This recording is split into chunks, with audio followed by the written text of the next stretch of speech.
TV ಇದು ನಿಮ್ಮ ವಾಹಿನಿ. ನಮಸ್ಕಾರ, ದಳಪತಿ ಟಿವಿಗೆ ಸ್ವಾಗತ. ಬಾಗಲಕೋಟೆ ಜಿಲ್ಲೆಯ ಗುಳೇದಗುಡ್ಡ ತಾಲೂಕಿನಲ್ಲಿ ಕಾನೂನು ಬಾಹಿರ ಚಟುವಟಿಕೆಗಳು ಮಿತಿಮೀರಿವೆ. ಇಲ್ಲಿ ಅಕ್ರಮ ಇಟ್ಟಿಗೆ ಭಟ್ಟಿಗಳ ಹಾವಳಿ ಹೆಚ್ಚಾಗಿದ್ದು ಎಳೆಯ ಮಕ್ಕಳನ್ನು ಕೂಲಿಗಾಗಿ ಬಳಸಿಕೊಳ್ಳಲಾಗುತ್ತಿದೆ. ಮತ್ತೊಂದೆಡೆ ಅಕ್ರಮ ಮಣ್ಣು ಸಾಗಾಣಿಕೆ ಮತ್ತು ಧೂಳಿನ ಸಮಸ್ಯೆಯಿಂದಾಗಿ ರೈಲ್ವೆ ನಿಲ್ದಾಣಕ್ಕೆ ಹೋಗುವ ಪ್ರಯಾಣಿಕರು ನರಕಯಾತನೆ ಅನುಭವಿಸುತ್ತಿದ್ದಾರೆ. ಇಷ್ಟೆಲ್ಲ ನಡೆಯುತ್ತಿದ್ದರೂ ತಾಲೂಕು ಮತ್ತು ಜಿಲ್ಲಾ ಮಟ್ಟದ ಅಧಿಕಾರಿಗಳು ಜಾಣ ಕುರುಡು ಪ್ರದರ್ಶಿಸುತ್ತಿದ್ದಾರೆ ಎಂಬುದು ಸಾರ್ವಜನಿಕರ ಗಂಭೀರ ಆರೋಪ. ಈ ಕುರಿತು ಇಲ್ಲಿದೆ ಒಂದು ವರದಿ. ಹೌದು ವೀಕ್ಷಕರೇ, ಗುಳೇದಗುಡ್ಡ ತಾಲೂಕಿನಾದ್ಯಂತ ಅಕ್ರಮ ಇಟ್ಟಿಗೆ ಭಟ್ಟಿಗಳು ನಾಯಿಕೊಡೆಗಳಂತೆ ತಲೆ ಎತ್ತಿವೆ. ಇಲ್ಲಿ ಕಾನೂನಿಗೆ ಕವಡೆ ಕಾಸಿನ ಕಿಮ್ಮತ್ತಿಲ್ಲ. ಈ ಇಟ್ಟಿಗೆ ಭಟ್ಟಿ ಮಾಲೀಕರು ಅತಿ ಹೆಚ್ಚಿನ ಸಂಖ್ಯೆಯಲ್ಲಿ ಬಾಲಕಾರ್ಮಿಕರನ್ನು ಕೆಲಸಕ್ಕೆ ನೇಮಿಸಿಕೊಂಡು ಅವರ ಬಾಲ್ಯವನ್ನು ಕಸಿದುಕೊಳ್ಳುತ್ತಿದ್ದಾರೆ.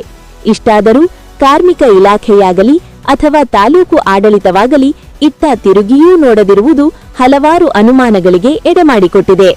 ಕೇವಲ ಇಟ್ಟಿಗ ಭಟ್ಟಿ ಮಾತ್ರವಲ್ಲ, ಇದಕ್ಕೆ ಪೂರಕವಾಗಿ ಅಕ್ರಮ ಮಣ್ಣಿನ ದಂಧೆಯೂ ಜೋರಾಗಿದೆ.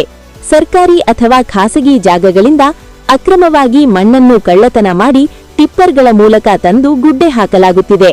ಹಗಲು ದರೋಡೆಯಂತೆ ನಡೆಯುತ್ತಿರುವ ಈ ಮಣ್ಣಿನ ಲೂಟಿಯನ್ನು ಗಣಿ ಮತ್ತು ಭೂವಿಜ್ಞಾನ ಇಲಾಖೆ, ತಾಲೂಕು ದಂಡಾಧಿಕಾರಿಗಳು ಹಾಗೂ ಜಿಲ್ಲಾಧಿಕಾರಿಗಳು ತಡೆಯುವಲ್ಲಿ ವಿಫಲರಾಗಿದ್ದಾರೆ.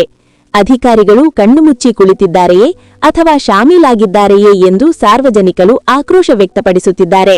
ಇನ್ನು ಈ ಅಕ್ರಮ ಚಟುವಟಿಕೆಗಳ ನೇರ ಪರಿಣಾಮ ಇಲ್ಲಿನ ರೈಲ್ವೆ ನಿಲ್ದಾಣದ ಮೇಲಾಗಿದೆ.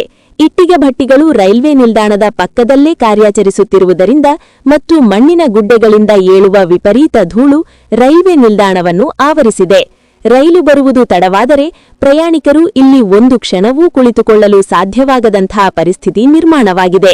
ಇಡೀ ನಿಲ್ದಾಣ ಧೂಳಿನಮಯವಾಗಿದ್ದು ಸಾರ್ವಜನಿಕರ ಆರೋಗ್ಯದ ಮೇಲೆ ಗಂಭೀರ ಪರಿಣಾಮ ಬೀರುತ್ತಿದೆ. ಸಾರ್ವಜನಿಕರ ಆಗ್ರಹವೇನೆಂದರೆ, ಅಧಿಕಾರಿಗಳ ನಿರ್ಲಕ್ಷ್ಯಕ್ಕೆ ಬೇಸತ್ತಿರುವ ಗುಳೇದಗುಡ್ಡದ ಜನತೆ ದಳಪತಿ ಟಿವಿ ಮೂಲಕ ತಮ್ಮ ಆಕ್ರೋಶ ಹೊರಹಾಕಿದ್ದಾರೆ. ಕೂಡಲೇ ಸಂಬಂಧಪಟ್ಟ ಅಧಿಕಾರಿಗಳು ಈ ವಿಷಯವನ್ನು ಗಂಭೀರವಾಗಿ ಪರಿಗಣಿಸಬೇಕು. ಬಾಲಕಾರ್ಮಿಕ ಪದ್ಧತಿಯನ್ನು ತಡೆಗಟ್ಟಿ ಅಕ್ರಮ ಮಣ್ಣು ಸಾಗಾಟಕ್ಕೆ ಬ್ರೇಕ್ ಹಾಕಬೇಕು. ರೈಲ್ವೆ ನಿಲ್ದಾಣದ ಸುತ್ತಮುತ್ತಲಿನ ಪರಿಸರವನ್ನು ಕಾಪಾಡಲು ಶಾಶ್ವತ ಪರಿಹಾರ ಒದಗಿಸಬೇಕು ಎಂದು ಸಾರ್ವಜನಿಕರು ಒತ್ತಾಯಿಸಿದ್ದಾರೆ. ಕ್ಯಾಮರಾಮ್ಯಾನ್ ಜೊತೆ ದಳಪತಿ ಟಿವಿ, ಗುಳೇದಗುಡ್ಡ.